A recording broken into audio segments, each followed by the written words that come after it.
नमस्कार, कैथल खबर से मैं विक्रम यादव। धान का सीजन इस समय पीक पर है और ज़्यादातर किसान कंबाइन से जो धान है वो निकलवा रहे हैं और पैदावार भी अच्छी हो रही है। लेकिन धान के जो अवशेष हैं यानी जो फाने हैं वो कितना महत्व किसान के लिए रखते हैं, कितने इम्पोर्टेंट वो होते हैं भूमि को उपजाऊ रखने में। तो इन सब जानकारी के लिए हमारे साथ कृषि वैज्ञानिक डॉक्टर रमेश चंद्र वर्मा मौजूद हैं। तो उनसे बातचीत करेंगे कि किस तरह किसान धान के जो अवशेष बचे हुए होते हैं उनका मतलब वो ध्यान रखे, उनको कहीं न कहीं जलाएँ ना और क्या कुछ महत्वपूर्ण जो जानकारी है, वो देना चाह रहे हैं किसानों को। तो आइए बातचीत कर लेते हैं डॉक्टर रमेश चंद्र वर्मा से। जी सर, स्वागत है सर। धन्यवाद विक्रम जी। जी। ये कितने ज़रूरी हैं मतलब धान के अवशेष जैसे विक्रम जी, देखा। आप इसको कह रहे हो ना अवशेष, ये फसलों के अवशेष नहीं है, ये फसलों के किसान के लिए विशेष हैं। अवशेष नहीं कहना चाहिए हमें एग्रीकल्चर वैज्ञानिक इसको विशेष बोलते हैं। क्यों विशेष हैं? क्योंकि ये वो हिस्सा है पौधे का जो भूमि की उपजाऊ शक्ति को बढ़ाने के लिए सबसे जरूरी है। भूमि की उपजाऊ शक्ति बढ़ाने के लिए या उपजाऊ शक्ति को बरकरार रखने के लिए जो सबसे अहम हिस्सा है जमीन का वो होता है जैविक कार्बन, ऑर्गेनिक कार्बन। और ऑर्गेनिक कार्बन बढ़ाने का या मेंटेन रखने का सिर्फ एक ही माध्यम है, फसलों के अवशेष, यानी कि विशेष हो गए ना। फिर ये विशेष बन गए हमारे लिए, किसान भाइयों के लिए विशेष बन गए। और हम किसान भाई अपने इस धरती को माता मानते हैं। हम उसकी सीना चीर के मतलब अन्न पैदा करते हैं जो देश का, संसार के सभी प्राणियों का पेट भरते हैं। अगर हम उसी माँ की छाती में आग लगाएंगे तो क्या होगा? ये किसानों के अंदर जागरूकता आ चुकी है, इसमें कोई दो राय नहीं है। हम पूरे नेशनल लेवल पे मीटिंग थी हमारी 10 से 12 सितंबर, जो जहाँ पे दिल्ली में हमारे गया कि नहीं गया धुआं, वहाँ से वैज्ञानिक भी आए हुए थे, वहाँ से एडमिनिस्ट्रेटर भी आए हुए थे। उनका सिर्फ एक ही कहना, उसमें कौन कौन से जिले थे? हरियाणा, पंजाब और उत्तर प्रदेश। हरियाणा के 14 जिले जो धान और गेहूं के हैं, पंजाब पूरा 23 जिले और यूपी के 23-24 जिले। उनकी मीटिंग थी तो उन्होंने एक ही बात कही भी किसानों को असल में तो उनका बहुत कम होगी जलाना, लेकिन जो जलाते हैं वो भी जलाने से पहले एक बार ये सोचने लगे भाई आप ये गलत काम कर रहे हैं। तो इसका मतलब हमारा जो मिशन था, सरकार का जो मिशन था, वो देखो बिल्कुल खात्मा किसी चीज़ का नहीं होता, लेकिन जो भी किसान भाई पराली जला रहे हैं या इन विशेषों को जला रहे हैं, उनसे हम वैज्ञानिकों की, हमारे विश्वविद्यालय की, पूरी हरियाणा सरकार की, भारत सरकार की हाथ जोड़ के गुजारिश है भी इन अवशेषों को मत जलाओ। हमारे पास समय बहुत है। पहले समय कम होता था किसान के पास, अभी 25 अक्टूबर से बिजाई होनी, अभी 15 दिन 10 दिन है। तो या जो भी किसान भाई, मतलब देखो मशीनीकरण है, पहले 0 टिले जाई। और चलो मैं कैथल जिले की बात करूं, कैथल जिले के अंदर 1,60,000 हेक्टेयर एरिया है धान का। इसमें से 30 से 40% बासमती का। बासमती की पराली का कोई भी इशू नहीं है, वो तो 6 से पिछले साल था 7,000 रुपये किला खेत में से उठा के ले गए थे लोग, क्योंकि ये राजस्थान और गुजरात में जाती है। मेन रह गया जो अपना पीआर धान का, पीआर की धानी के विशेषों का, अवशेष नहीं कहूँगा मैं इसमें। उसके लिए भी हमारे पास बहुत समय, बहुत मशीनें हैं। पहले 0 टिले जाई, उसमें किसान को थोड़ी सी कमी लगी। हमने वैज्ञानिकों ने, हमारे वैज्ञानिकों जो साइंटिस्ट हैं जो इस पर खोज करते हैं, उन्होंने फिर हैप्पी सीडर लेके आए। हैप्पी सीडर में थोड़ी कमी लगी, सुपर सीडर लेके आए। सुपर सीडर तो बिल्कुल चूरमा बना देता है।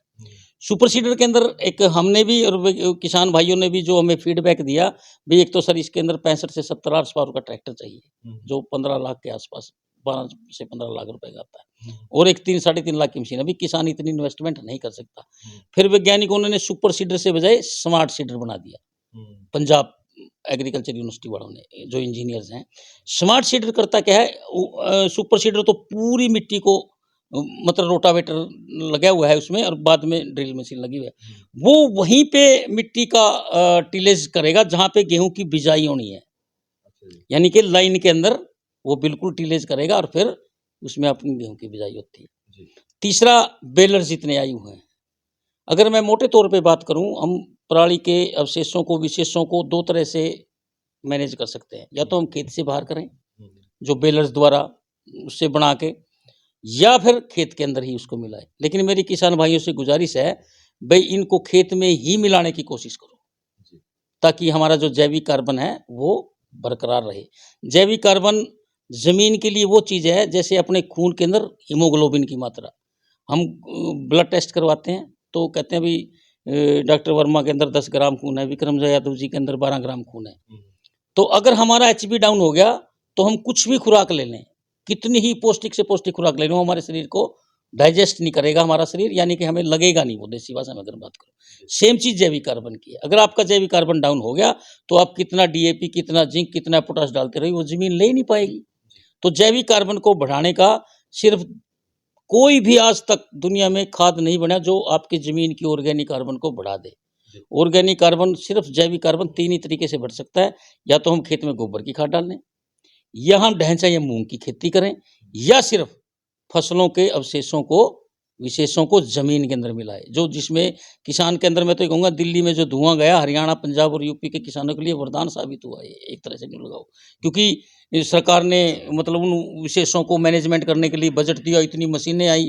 लगभग हरियाणा के अंदर अगर मैं बात करूं, पिछले 4-5 सालों में 936 करोड़ रुपए का बजट आया मशीनें खरीदने के लिए। और किसान भाइयों से मेरी गुजारिश है कि जल्दी ना करें, समय बहुत है हमारे पास अपनी खेतों के अंदर। और बाकी सुपर सीडर आ गया, मान लो स्मार्ट सीडर से भी नहीं बिजाई करना चाहते हैं। सर मतलब किसान मजबूरी में आग लगाते हैं, क्योंकि उनका कहना है कि अगर मतलब सुपर सीडर से बिजाई की जाए गेहूं की, तो वो कई जगह जैसे ज़्यादा जहां फाने वगैरह होते हैं वहां गेहूं की जो बिजाई है वो हो नहीं पाती, जमाव नहीं हो पाता।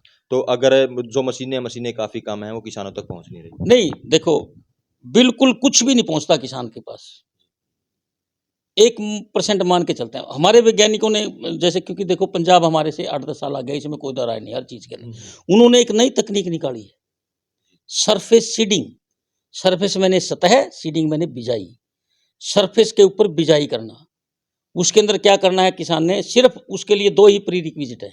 एक तो आप, वैसे तो सरकार ने भी कर रखा है ये, भाई आपने जो धान है जो वो एसएमएस सिस्टम वाले से कटवा चाहिए। दूसरा, उस किसान की जमीन वो है, किसान की भाषा बात करूं, वो जमीन पानी जल्दी पी जानी चाहिए, जो तकनीक में आगे बताने जा रहा हूँ सरफेस सीडिंग की। उसमें आपने, अगर आपने 25 नवंबर को भी गेहूं अपनी धान की कटाई करवाई है, सेम डे आप बिजाई कर सकते हो। उसमें सिर्फ 2 ही प्री रिक्विजिट हैं, 2 ही मतलब वो है, आपकी जमीन है जो वो डब्बर की नहीं होनी चाहिए, और दूसरा उसकी जो सर्फ मतलब सतह के ऊपर ढेर नहीं लगे होना चाहिए। उसके अंदर किसान ने क्या करना है, 2 ही हमारे वैज्ञानिकों ने बताया इसमें। एक तो हमने गेहूं का बीज 10% ज़्यादा इस्तेमाल करना है, बीज 40 की जगह 45 किलो, और डीएपी को साथ में डालना है। आपके गेहूं आपने धान कटवा ली, उसके बाद आप 45 किलो गेहूं का बीज लो और अपना डीएपी लो, डीएपी को खेत में अंदर फेंक दो ब्रॉडकास्ट करके। उसके बाद सिंपल कटर, जो अपना सिंपल कटर है, मेरे ख्याल हर किसान के पास है, उससे कटाई करवा के उन फन्नों को बिल्कुल सतह के ऊपर उसकी बिछ जाएगा वो अपने आप ही। एक बार इधर से मार दो, एक बार उधर से मार दो, पूरे फाने आपके बीच के। उसके बाद तुरंत पानी दे दो आप, वो पानी वाला रोल अब आएगा। भाई अगर आपका 5-6 दिन पानी खड़ा रहा वहां पे, तो आपकी गेहूं का जमाव नहीं होगा, गेहूं का बीज आपका गल जाएगा। अगर वो 36 से 40 घंटे तक आपका पानी पीगी जमीन वो, तो ऐसा जर्मिनेशन होगा भी आप देखते रह जाओ। कुछ भी नहीं करना किसान के अंदर। और इसके अंदर एक तो आपकी बिजाई बहुत जल्दी होगी, मशीन कम से कम यूज होगी आपकी, सिंपल आई से ट्रैक्टर से आप उसको बा सकते हो, कोई जरूरत नहीं 65-70 हॉर्स पावर के ट्रैक्टर की, सिर्फ आने काटने आपने। दूसरा, जो मुंडुसी जो इस किसान के लिए एक बहुत ही भयावह रूप धारण कर चुकी है, क्योंकि आपके सरफेस पूरा ढका हुआ है, आच्छादन लगा हुआ उस पर, मुंडुसी का जमाव भी वैज्ञानिकों ने बताया है भी 90% से कम होगा, 90% तक भी कंट्रोल करके, क्योंकि मुंडुसी को सूर्य का प्रकाश ही नहीं मिलेगा, वो जमाव ही नहीं होगा। गेहूं तो ऊपर पड़ी है, गेहूं तो जम जाएगी, कोई दिक्कत। दूसरा, इसके अंदर एक फायदा क्या होगा, जो अपनी लोजिंग होती है मार्च के अंदर, जब मतलब लास्ट पानी देते हैं और हवा चल जाती है, इसके अंदर जो जड़ें बनेंगी, क्योंकि गेहूं का बीज ऊपर पड़ा हुआ है, उसकी जो जड़ें बनेगी, जैसे मक्की के अंदर बनती है ना जड़ें, पंजे वाली जड़ें, ऊपर आ जाएंगी जड़ें गेहूं की, और वो पौधे को गिरने नहीं देगी। ये भी एक वैज्ञानिकों का फीडबैक था। उन्होंने हमारे को जो 10 से 12 में बता रहा हूँ मीटिंग हुई थी हमारी, उसमें बिल्कुल उन्होंने फोटोग्राफ्स दिखाई हमारे को, भाई उसमें ये भी सिस्टम बनेगा, मतलब जो गिरेगी भी नहीं, आपका टाइम भी बच गया, आपके कम पैसे लगे जमा मतलब बोने पे आपका अरे वही बात है, अगर आपने इन विशेषों को बाहर निकाल दिया तो ऑर्गेनिक कार्बन कहाँ से बढ़ेगा। इसमें इस जो सरफेस सीडिंग है इसके अंदर हर चीज किसान के लिए है। भाई आपको सुपर सीडर के अंदर है कमी, इसमें कोई दो राय नहीं है, लेकिन हम वैज्ञानिकों ने स्मार्ट सीडर ले आए। एक जब हम सुपर सीडर में पहला पानी देते हैं थोड़ा सा जमीन बैठती है तो उस समय पीली गेहूं होती है किसान, लेकिन उससे घबराने की जरूरत नहीं है। वो उस पर जिंक यूरिया का स्प्रे कर सकते हो या अपना 10-15 दिन के अंदर वैसे ही आपकी पीली गेहूं का जो तो मतलब जो अवशेषों में या जो आप विशेष कह रहे हैं उनमें आग तो बिल्कुल भी नहीं लगाएं। बिल्कुल नहीं। किसान भाइयों से हमारी गुजारिश है, ये तो सरकार हमारी कितनी मदद कर रही है। अगर आपने या तो इसको खेत से बाहर निकाले, जिसको हम एक्सी2 मैनेजमेंट कहते हैं, उसको भी 1,000 रुपये प्रति एकड़ दे रही है। जो खेत में मिला रहे हैं उसको भी 1,000 रुपये प्रति एकड़ दे रही है। क्यों नहीं हम इन स्कीमों का फायदा उठाएं। और अब तो सरकार ने ये भी कर दिया है भाई, अगर हम आग लगाएंगे तो सब्सिडी किसान को उस किसान की सब्सिडी का खाता ही बंद कर देंगे। तो हमारी किसान भाइयों से गुजारिश है, ये जो अवशेष नहीं है ये उनके लिए विशेष हैं। अपनी ज़मीन की, अपनी मातृभूमि की, जिसको हम माँ मानते हैं, उसके आंचल में आग ना लगाएं। और ये तो मतलब फायदे की तरफ थोड़ा सा जल्दी कर जाता है हमारा किसान, भोला है भाई। विक्रम बोधी वर्मा जी क्यों पीछे रह गया, वर्मा जी भी पटापट बोगा। मतलब ये एक थोड़ी सी मतलब किसानों को टाइम बहुत है अपने पास। अब देखो कितनी वैरायटी अर्ली आने लगी, 65-70 दिन के अंदर वैरायटी पकने वाली हमारी आ गई। तो हमारे पास समय बहुत है, समय की वजह से ही, समय कम होने की वजह से ही लगाते। और मैं और किसान भाइयों से कहना चाहूँगा 2-3 साल के अंदर पराली ढूंढने को नहीं मिलेगी। कितने बिजली के संयंत्र लग गए, कितने नीलोल कॉरपोरेशन के पानीपत के अंदर प्लांट लग गए। हम अभी 7 तारीख को हमारा पराली प्रबंधन यात्रा पे किसान मेला था करनाल के अंदर, जो अपने 4 जिले नॉर्दर्न हरियाणा के अम्बाला, यमुनानगर, कैथल, कुरुक्षेत्र और करनाल, इन पांचों ने मिलकर एक मेला लगाया था। उसके अंदर ये बात आई है भी, सरकार ने एक तरह से जैसे गेहूं का रेट है ना फिक्स कर दिया, इसका भी 189 रुपये क्विंटल पराली का रेट रख दिया है। हाँ, एमएसपी कह लो या इसको कुछ भी बोलो, जिसको IOCL इंडियन ऑयल कॉर्पोरेशन इससे इथेनॉल बनाएगी, इससे बायोगैस बनाएगी, इससे बायोचार बनेगा। मतलब पराली ढूंढ, मैं तो ये कहता हूँ देखो बासमती की तो कोई समस्या है ही नहीं। दूसरे भी आज के दिन याद रखना 13 अक्टूबर 2023 का, 3 साल के बाद फिर हम बात करेंगे, वे पराली मिलेगी नहीं हरियाणा के अंदर। तो ये थी किसानों के लिए महत्वपूर्ण जानकारी। तो इस वीडियो को ज़्यादा से ज़्यादा शेयर करें, लाइक करें, कमेंट करें ताकि ज़्यादा से ज़्यादा लोगों तक ये मैसेज पहुंच सके।